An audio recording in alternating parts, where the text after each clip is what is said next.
Every December, the world transforms. We hang lights to fight the dark, exchange gifts to show love, and wait for a jolly man in a red suit. It's the most wonderful time of the year, right? But what if I told you that for most of human history, this season wasn't about peace on earth?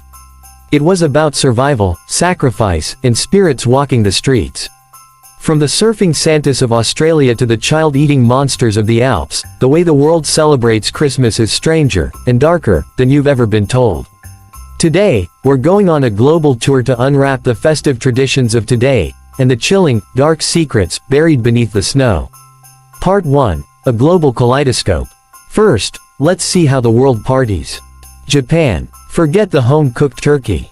In Japan, Christmas is the biggest day of the year for KFC. Thanks to a 1974 marketing campaign, millions of families order Kentucky for Christmas weeks in advance. Mexico. They celebrate Las Posadas, a 9-night reenactment of Mary and Joseph's search for shelter, ending in massive parties with piñatas. Sweden. On December 13th, the Queen of Light, Street Lucia, leads processions wearing a crown of actual burning candles to ward off the winter darkness. Australia. Since it's midsummer, Christmas dinner is often a cold seafood platter or a barbie on the beach. Santa doesn't use reindeer here, he's often depicted on a surfboard pulled by 6 white boomers, kangaroos. It seems so wholesome. But why do we do these things? Why a tree? Why the 25th? This is where the shadows start to crawl in. Part 2. The dark origins, the secrets. Secret number 1. The forbidden date. History check. The Bible never actually mentions December 25th. Early Christians actually avoided celebrating birthdays entirely. It was seen as a pagan custom. So why the 25th? It was a strategic takeover of Saturnalia, a Roman festival where law was suspended, and Sol Invictus, the feast of the unconquered sun.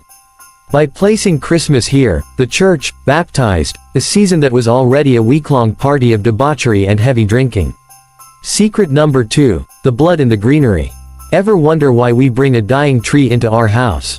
Ancient Germanic and Norse tribes believed evergreens were sacred to the gods of the harvest. In some darker legends, these trees were decorated not with tinsel, but with offerings, sometimes even animal sacrifices, to ensure the sun would return. Even the mistletoe has a sharp history. The Druids believed it was the essence of the gods, and it was cut with a golden sickle during ritual sacrifices. Secret number 3. The wild hunt. Before Santa, there was Odin. In Norse mythology, Odin led the wild hunt across the winter sky. If you were outside and saw him, you might be swept up and carried to the spirit world. Sound familiar? A bearded man, flying through the night, judging the living. We didn't just invent Santa, we tamed a god of death. Part 3. The Christmas monsters. In the West, if you're bad, you get coal. In other parts of the world, you get eaten. Krampus, Central Europe. This half-goat, half-demon is the bad cop to Saint Nicholas. While Nick gives toys, Krampus carries a birch branch to swat naughty kids, or a sack to kidnap them and take them to the underworld. Frau Perkte, Germany, Austria. A witch who visits during the 12 days of Christmas. If you've been good, she leaves a silver coin. If you've been bad, legend says she slits your stomach open and replaces your organs with straw. Grilla and the Yule Cat, Iceland. Grilla is a giant ogress who hunts children for her stew. But her pet, the Yule Cat, is even weirder. It doesn't care if you're naughty, it only eats people who didn't receive new clothes for Christmas. Better hope for those socks this year. So, why do we keep these dark secrets alive?